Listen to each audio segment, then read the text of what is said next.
अमरीका की जनूबी रियासतों में बर्फानी तूफान ने तबाही मचा दी। हादसात में सर्दी से 10 अफराद हलाक हो गए। अमरीका की जनूबी मशरकी रियासतों में बर्फानी तूफान के सबब रिकॉर्ड तोड़ बर्फबारी। अमरीकी मीडिया के मुताबिक टेक्सास से फ्लोरिडा तक 31 मिलियन अफराद के लिए बर्फबानी तूफान का इंतबाह जारी कर दिया। शदीद बर्फबारी के बायस 4000 परवाजें मनसूख कर दी गई। लुजियाना, जॉर्जिया, अलाबामा, फ्लोरिडा और मिसिसिपी में हंगामी हालत नाफिज।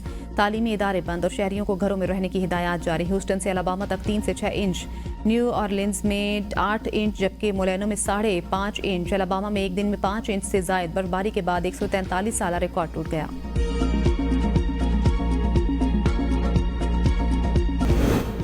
तोशाखाना 2 केस में बानी बुशरा बीबी की बरीयत की दरखास्तें समात के लिए मुकर्रर। दरखास्तों की समात आज इस्लामाबाद हाई कोर्ट में होगी। बेंच की तश्कील, नए तैनात होने वाले एडिशनल जज जस्टिस राजा इनाम अमीन मिन्हास दरखास्तों की समात करेंगे। गुज़श्ता हफ्ते जस्टिस मियां गुल हसन औरंगजेब ने इन दरखास्तों पर समात की थी। अदालत ने एतराज़ात दूर करके दरखास्तों को समात के लिए मुकर्रर करने की हिदायत की थी।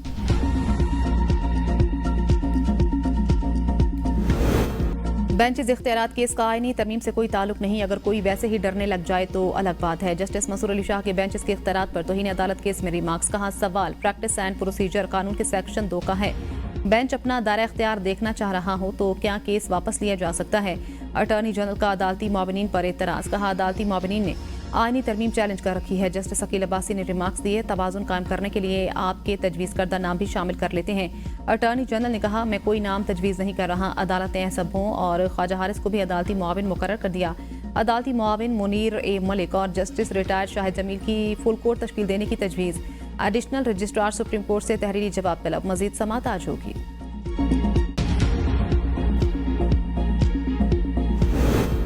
हुकूमत का जुडिशल कमीशन न बनाने का फैसला। 9 मई के हवाले से कोई नरमी नहीं बरती जा सकती। तहरीक इंसाफ को 9 मई की माफी मांगना होगी। वज़ीर आला खैबर पख्तूनख्वा अली अमीन गंडापुर एतराफ़ कर चुके। 9 मई में हमारे लोग शामिल थे। हुकूमत का अली अमीन गंडापुर के बयान को भी अपने जवाब का हिस्सा बनाने का फैसला। आखिरी तारीख से कबल ही PTI और हुकूमत के मुज़ाकरात डेडलॉक का शिकार हो गए। हुकूमत 9 मई और 26 नवंबर वाक़यात पर जुडिशल कमीशन बनाने का मुतालबा पूरा करने से गुरेजा। PTI कैदियों समेत जुडिशल कमीशन बनाने के मुतालबे पर डट गई। PTI का जुडिशल कमीशन बनाने तक मुज़ाकरात की अगली मीटिंग में भी ना बैठने का ऐलान। हुकूमती रहनुमा भी अपने कई मुतालबात सामने ले आए। एक दूसरे के खिलाफ बयानबाजी भी लगातार जारी। सख्त बयानात ने माहौल को मजीद तल्ख बना दिया। स्पीकर कौमी असम्बली की मुज़ाकरात की कोशिश बराबर साबित होती दिखाई नहीं दे रही।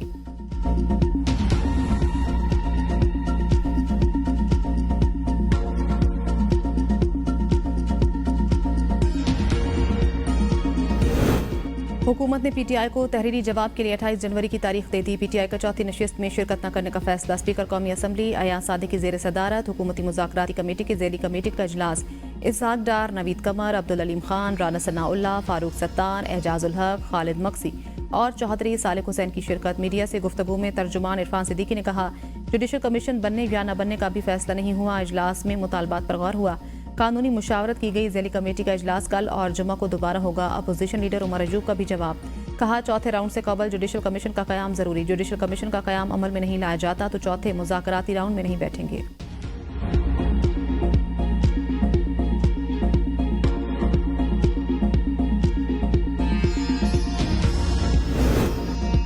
PTI का रवैया सियासी जमात वाला नहीं, हमारे साथ मीटिंग नहीं करेगी तो इनका क्या फ़ायदा होगा। राना सनाउल्लाह कहते हैं, तहरीरी मुतालबात पर सब कमेटी 2 दिन में जवाब तैयार करके पेश कर देगी। पाकिस्तान में पहली बार मुज़ाकरात नहीं हो रहे। जो किसी को तरीका मालूम ना हो, रास्ता जब भी निकलता है तो इसी तरीके से निकलता है। PTI वाले हमारे जवाब पर गौर करें, फिर हमसे बैठकर बात करें। 9 मई पर DG ISPR ने कहा था कि पहले सदके दिल से माफ़ी मांगें। इस्टेब्लिशमेंट का हमें भी और PTI को भी वाज़ेह पैगाम है। इस्टेब्लिशमेंट कभी PTI के साथ मामला तय नहीं करेगी। तहरीक इंसाफ किसी अभाव में रहे तो उनकी मर्जी है। आर्मी चीफ ने 2 टोक कहा है, सियासी जमातें बैठें, किसी नतीजे पर पहुंचे, एतराज नहीं। आर्मी चीफ ने कहा है, उनका मैंडेट नहीं। 190 मिलियन पाउंड केस में लेने वाला कसूरवार है तो देने वाला भी कसूरवार है। मलिक रियाज से जबरदस्ती चीजें ली गई, अंगूठियां भी जबरदस्ती ली गई। बानी PTI मलिक रियाज को फांसी चढ़ाने के लिए तुले थे।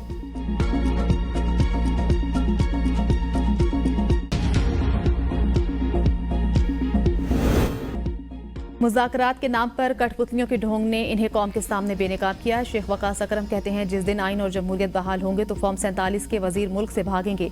मैंडेट चोर सरकार जमहूरियत के खिलाफ मुजरिमाना इकदाम की बुनियाद पर खड़ी है। ये गिरोह हमेशा वोट की तौहीन और मैंडेट चोरी से इक़्तिदार में पहुंचा। नवाज शरीफ जमहूरियत के खिलाफ साजिशों का मरकजी मोहरा रहे। इक़्तिदार बचाने के लिए मुजरिमों का टोला मुल्क को दाव पर लगाने से दरेग नहीं करेंगे। बुज़दिल कभी अपनी ज़ात से बालातर होकर फैसला करने की जसारत नहीं करेंगे। इसका एहतसाब पहले सियालकोट के अवाम और फिर पूरी कौम करेगी। बानी पीटीआई पर कौम का गैर मुतज़लज़ल एतमाद उनकी सियासी मौत का परवाना है।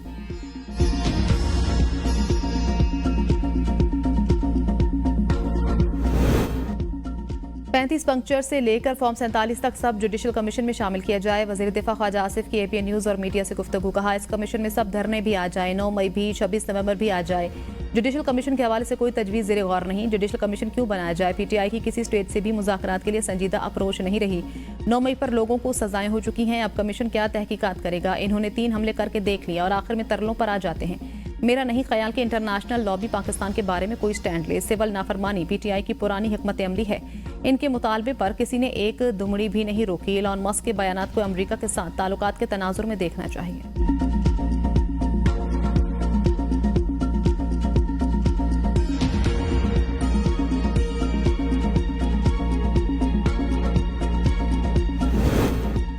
पीटीआई को कहा गया है, कौमी असम्बली का बिजनेस मामूल के मुताबिक नहीं चलने देना। स्पीकर कौमी असम्बली अयाज सादिक कहते हैं, मैंने कई दफा रिक्वेस्ट की आवाम के इश्यूज पर भी बात कर लें। वो आधा घंटा 20 मिनट एहतजाज करते हैं, उसके बाद चले जाते हैं। 2014 में पार्लियामेंट पर हमला हुआ था, मैं बेबसी से देख रहा था। मुझे कहा गया फौरी असम्बली इजलास मुलतवी करें, यहाँ मेंबरान को खतरा है।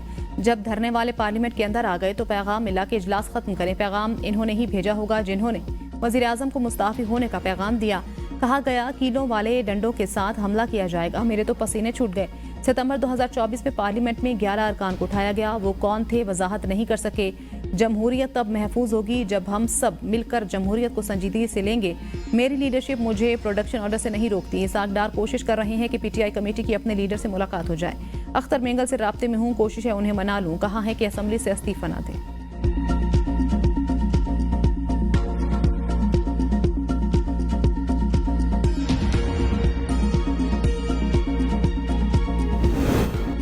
झूठी खबर फैलाने पर 3 साल कैद या 20 लाख जुर्माना होगा। पीका एक्ट तरमीमी बिल कौमी असम्बली में पेश। तरमीम के तहत डिजिटल राइट्स के लिए 4 इदारे बनाने का फैसला। गैर कानूनी ऑनलाइन मवाद की तारीफ में 16 अकसाम का मवाद शामिल। इस्लाम मुखालिफ, मुल्की सलामती के खिलाफ मवाद, गैर अखलाकी और तौहीन अदालत जैस एक्ट के तहत किसी जुर्म के लिए उकसाने वाला मवाद शामिल।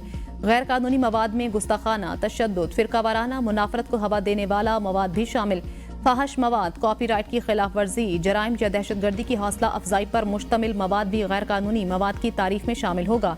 जाली या झूठी रिपोर्ट्स, आईनी इदारों और उनके अफसरान के खिलाफ इल्जाम तराशी पर मबनी मवाद गैर कानूनी होगा।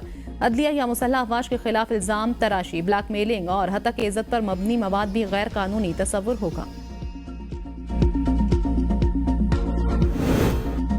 कश्मीरियों की कुर्बानियों को रायगा नहीं जाने देंगे। भारतीय बर्बरियत के खात्मे तक कश्मीरियों की सिफारती और इखलाकी मदद जारी रखेंगे। वज़ीर आज़म शहबाज शरीफ कहते हैं, कश्मीरियों के हक़ खुद इरादियत तक उनके साथ खड़े रहेंगे। सिपा सालार आसिम मुनीर के कश्मीर कॉज के साथ वाबस्तगी गैर मुतज़लज़ल है। मेरा खुद ताल्लुक कश्मीर के साथ है। मेरा दिल गवाही देता है कश्मीर एक दिन जरूर आज़ाद होगा। पाकिस्तान के माशी हालात बेहतरी की जानिब गामजन। खुशहाली का सफर तेजी से आगे बढ़ रहा है। दानिश स्कूल की बुनियाद नवाज शरीफ की क़यादत में पंजाब में रखी गई। हजारों बच्चे और बच्चियां इन स्कूलों से पढ़कर इंजीनियर बन गए हैं। गिलगित बल्तिस्तान और बलूचिस्तान में भी दानिश स्कूल कायम करेंगे। आज़ाद कश्मीर के जिला भिम्बर में दानिश स्कूल का इफ्तिताह कर दिया।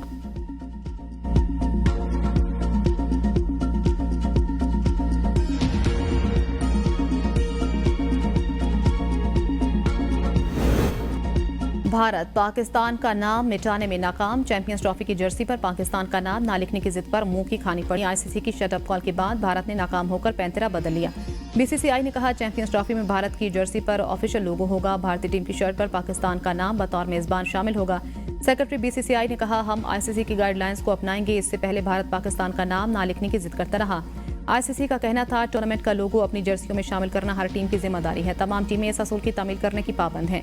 अगर खिलाड़ियों की किट पर मेजबान मुल्क पाकिस्तान के नाम के साथ चैंपियंस ट्रॉफी का लोगो नहीं हुआ तो भारतीय टीम के खिलाफ सख्त कार्रवाई की जा सकती है।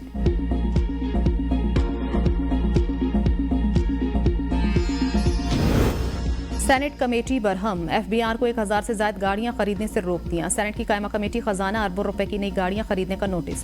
चेयरमैन कमेटी ने कहा, 1000 गाड़ियां एफबीआर किस लिए खरीद रहा है? क्या पहले फील्ड ऑफिसर साइकिल पर जाते थे? फैसल वावडा का कहना था, क्या एफबीआर का टैक्स शॉर्टफॉल पूरा करने के लिए गाड़ियां खरीदी जा रही हैं? खरीदारी फिलहाल रोकी जाए, फिर कंपटीशन के जरिए खरीदारी की बात की जाए। इस खरीदारी को रोका ना गया तो बहुत बड़ा करप्शन स्कैंडल होगा। FBR रेवेन्यू शॉर्टफॉल पूरा कर देगा, फिर गाड़ियां खरीदे, हम हिमायत करेंगे।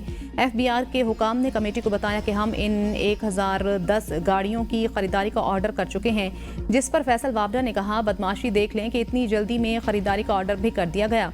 इजलास के बाद मीडिया से गुफ्तगू में कहा, खांचे वाला कॉन्ट्रैक्ट किया जा रहा है, इससे बड़ा क्या स्कैंडल होगा। अगर गाड़ियां खरीदी गई तो मैं नैब में जाऊंगा।